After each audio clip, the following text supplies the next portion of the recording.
call me Crazy Joe, but now they can call me Batman. What up? Welcome back. It is Bones.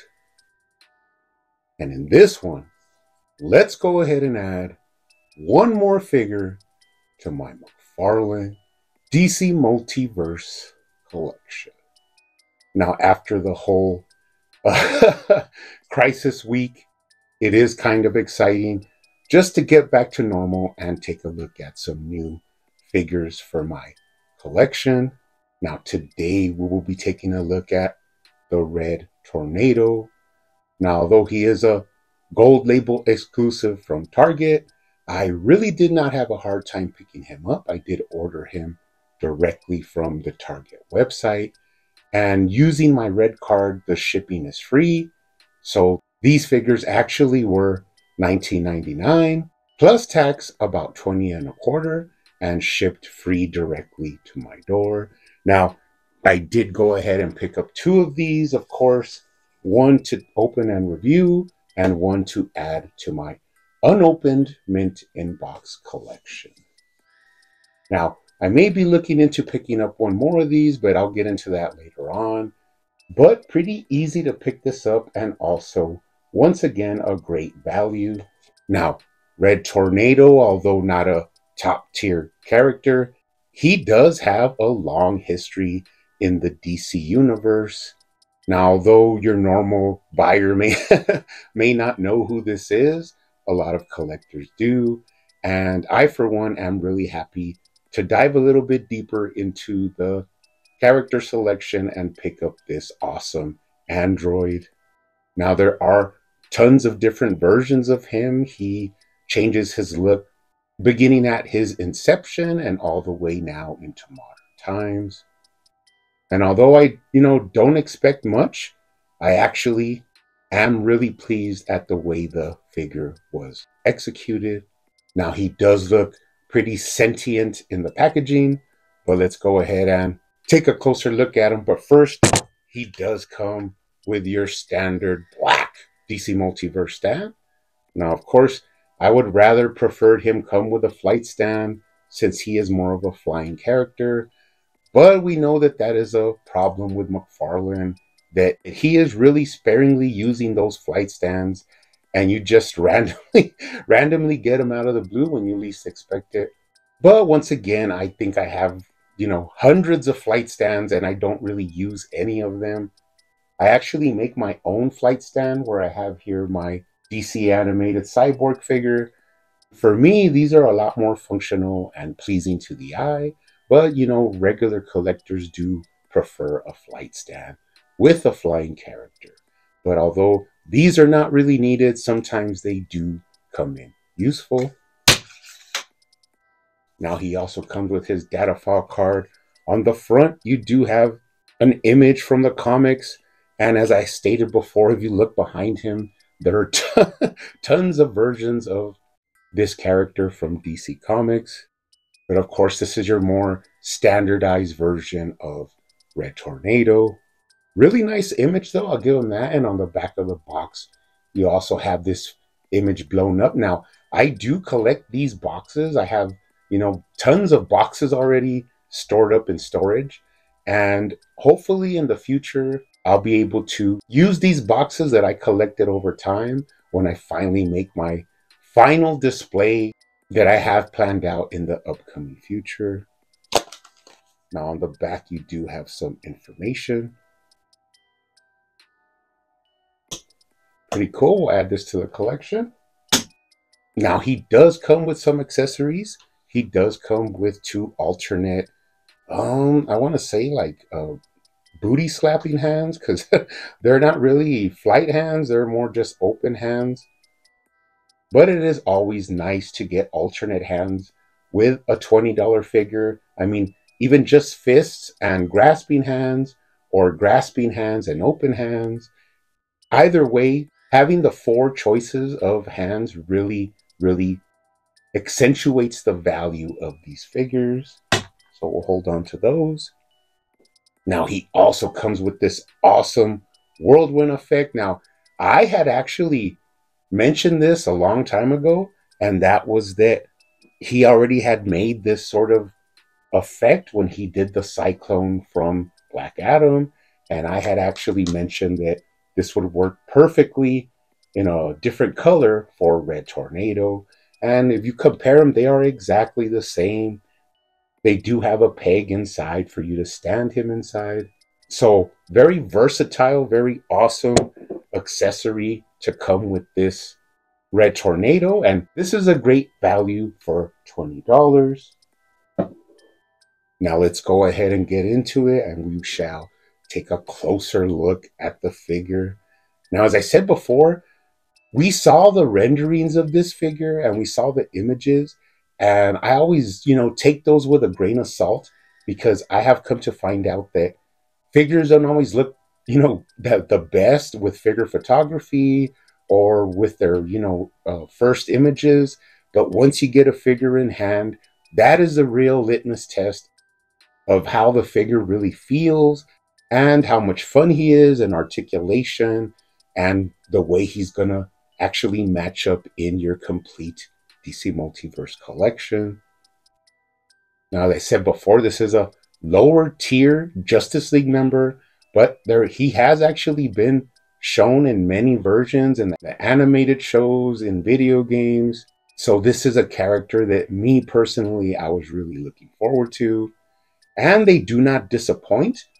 Very simple, a really nice choice of red and gold. And another thing is, this was a well executed reuse of a previous figure. And we also get some added scope work that we have not seen before that can be used in the future for alternate characters, which is something I am a really big proponent of. Now, just for first impressions, he looks pretty good. I'd like to say he looks great. Really well executed, and I don't see any bad paint apps. Everything is painted really clean and crisp. I'm actually really happy with this Red Tornado now that I actually have him in hand. Now let's take a closer look at the head sculpt. Really iffy on this when I first saw the images, but now taking a look at him, really nice, awesome head sculpt. I mean, this is great. I can even see this being used for another bald character. All they would have to do is repaint it.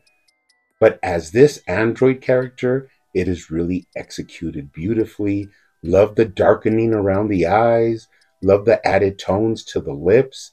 And I really love the way they applied the arrow, which is a very iconic trait of Red Tornado. He always has that arrow going down. And as far as head sculpts go, this one is really, really intriguing. Very awesome head sculpt. Really like that. Now let's take a look at the head articulation. Looks down really well. Actually, a sort of menacing look that this gives him. Looks up extremely well. That is going to work out great for opposing him.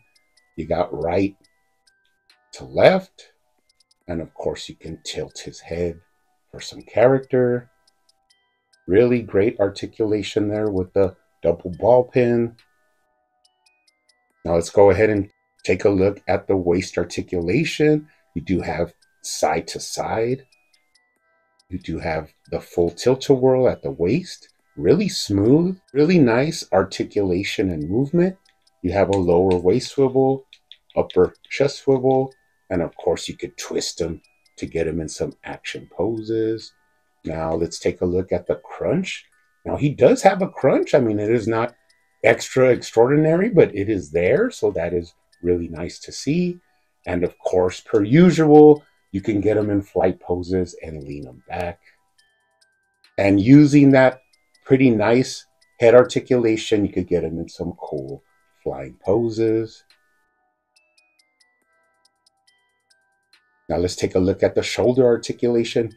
You could see it's kind of hindered because of the cape, but you still have that socking and bushing shoulder joint, which gives you a lot of movement and range.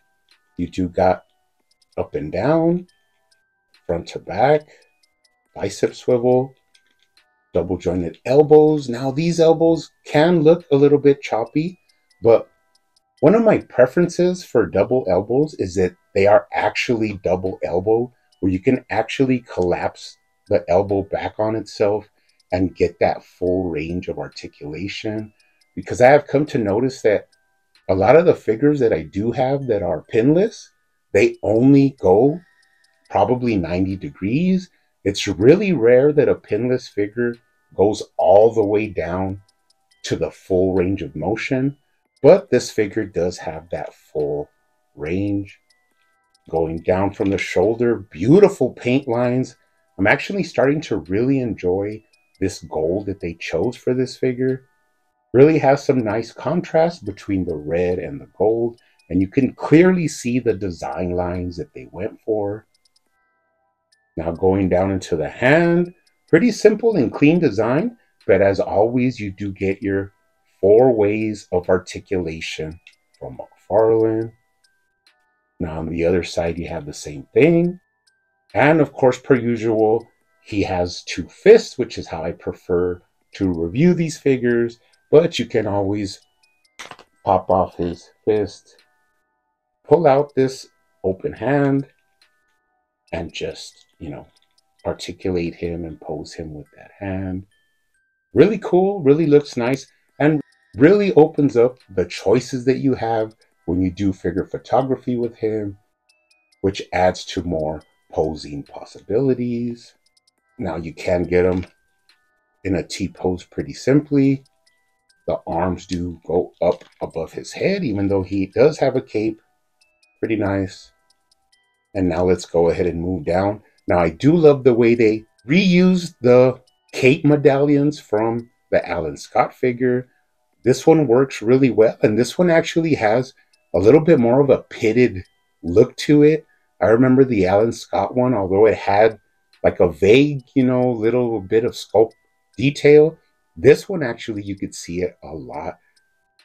Sort of a pitting of the metal to those medallions. Then of course you have the T, which looks really clean. And actually the way they continue the paint is something that McFarlane has really been doing a good job in. And I don't really think he gets a lot of praise sometimes on his paint details, at least on the symbols and designs of the costumes. Of course, we know not necessarily on the black wash or the shading, unless you're talking about the head sculpts, but for the design of the symbols, he really does a good job. Moving down into the buckle and belt, which you do see some versions of Red Tornado with a belt, but usually it is just a simple strap. But it doesn't bother me as much. What I'm really more happy about and more concerned about is that we actually have a Red Tornado figure. So this actually doesn't bother me, and it matches with this whole sort of modern look for this version of Red Tornado. Let's take a look at the thigh swivel. Very minimal. I mean, you can heat these up and get a little bit more, but it is there.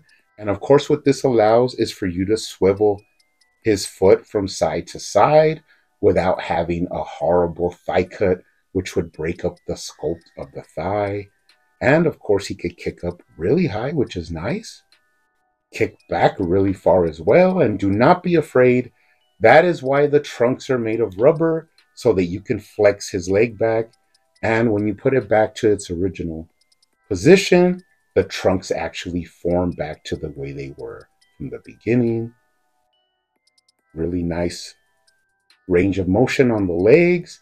You do got double jointed knees. You can cock out his leg and get that McFarlane hip swivel. Straighten them out, up and down at the ankle, right to left. Nice smooth rocker. And of course, toe articulation.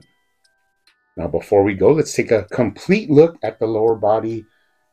Now, although this is reuse of the Alan Scott, they actually did take the time to change the boots, which is something that I really appreciate. Alan Scott had more of a solid layover, while this one actually takes us to those Buccaneer style boots that a lot of comic characters have. So this version of his boots can actually be used in future figures. But once again, you have the cool lines that go from the belt through the trunks down into the thighs and into the boot. Really nice matching of colors. Now, one thing I do want to point out is McFarlane actually painted the ankle hinge here, which he did not do in the classic Wonder Woman that I eventually had to do myself. But this shows that they can actually do it, which I would implore them to do more of, because this just is that, little detail that takes these figures to a higher level than people actually give them credit for. So that is really nice, that paint detail on the ankle ball joint. And of course, you have the sculpted ankle ball joint, which gives you a clean line and silhouette from the boot down into the foot. And I find it really interesting that these are the same boots as Alan Scott, but with a completely different look using that Buccaneer style top. So all in all, the legs are really awesome. Take a look at them from the bottom. No tread and no identifying marks. Moving up the back, not so much anything in sculpt work. It is reused from Alan Scott. And the paint doesn't do it any favors. It's just, one solid plastic color. And then moving up into the back. Now, this is something I really like. And that is the blue that they used on his cape is really striking. Wow, I can't even say that they've actually used this blue with any other figure, even with a Superman. It's just a crazy between light blue and dark blue. And then you have almost like a hint of DC Comics blue in there. And you do have a little bit of trim of red going in to one of my favorite parts of this figure, which is the popped collar. Looks really nice. The way they added the red trim around the edging of the cape really shows the attention to detail that I sometimes wish they would have on a lot of their figures. It's just a really nice detail, looks applied really well. So all in all, awesome Red Tornado figure. Not one of your main list characters from the Justice League, but if you see him popping up in the back, it is always nice to see that they included him in the team. Sort of convoluted history. If you go and look back, he has so many facets of his character and story, but traditionally known as an android, but also a character with a lot of leader traits. Now, actually, this guy poses really well. You can have a lot of fun with him. Like I said, switching out the hands gives him that different option that you have. And of course, adding this red tornado effect is a big bonus. Now, I actually did something cool, which was you usually see this more like, covering up most of his lower body. And I did a little trick where you could get this look on him, which I was really happy with. And also, if you don't want a colored tornado effect, you can always use the original Cyclone one, which, there's there's no rules against that, but just a really nice classic figure to add to your collection. Now, when I say classic, that's kind of where I want to get into what this version actually is, because this is a more modern version of Red Tornado. And as you know me, I have all of the DC Universe Classics versions of these characters. Now, this was the original standard release for DC Universe Classics. Now, there was an alternate version that was never actually released in the stores, but there is several prototypes, but there's like test, versions of this figure that are really highly priced, and it's really rare that you even see that figure. And this is actually more of a classic version of Red Tornado. You can tell because of the way the paint lines are. He has actual sort of gauntlet gloves instead of just, plain forearms. So there is actually different versions. This is a more classic yellow, while this newer version is a more modern take on the android. Now, one cool thing is that he actually came with this cool wind effect, which all of my DC Universe Classics, I always kept all of the effects and accessories. And what is really cool is that they actually do fit on the DC Multiverse, usually. Now fitting this one on this version of Red Tornado actually looks really awesome. So this is just an added effect you could use to go ahead and spice up your figure photography a little bit. So I really appreciate that. Now, of course, we can also bring out the reuse, original body of this figure, and that is Alan Scott. Now, I don't have a problem with this reuse, and there's actually some details, as I said before, that make it really worth it to have molded out this figure. You do have the different boots, which are the most obvious difference between these figures. Alan Scott's boots were sort of a layover, while these are more of that folded over top. And one detail that's really, interesting is the forearms, because if you look at Red Tornado, he has a clean forearm, which is traditional to his look. But Alan Scott actually has a sort of molded forearm with a little bit of added scope detail, which actually shows you how different they are. But once you move up past the elbow, they are the same upper arms. So pretty interesting. This is kind of showing that McFarlane can interchange parts and switch out parts to match up better with the different characters that he is going for. So all in all, I am really happy about this Red Tornado figure. Gonna add him to my Justice League shelf, or my classic shelf. Now, there is another thing that I'm planning, and I may end up picking up one more of these and just holding on to it, because if McFarlane doesn't ever re-release this figure with more of a classic color scheme, which is like the DC Universe Classics, more of a yellow and red color scheme, then I may eventually end up repainting one of these and just tweaking it a little bit to give it more of a classic look. You can also look into adding some like gauntlets for the gloves by using the ones that come with the Riddler.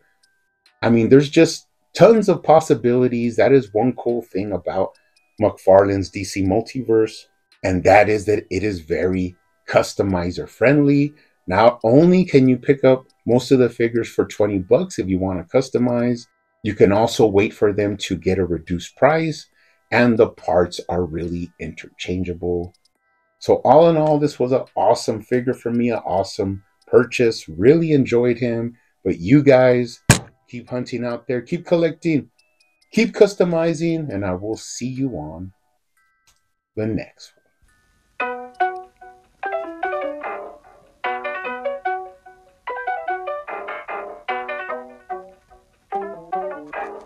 They used to call me Crazy Joe, but now they can call me Batman.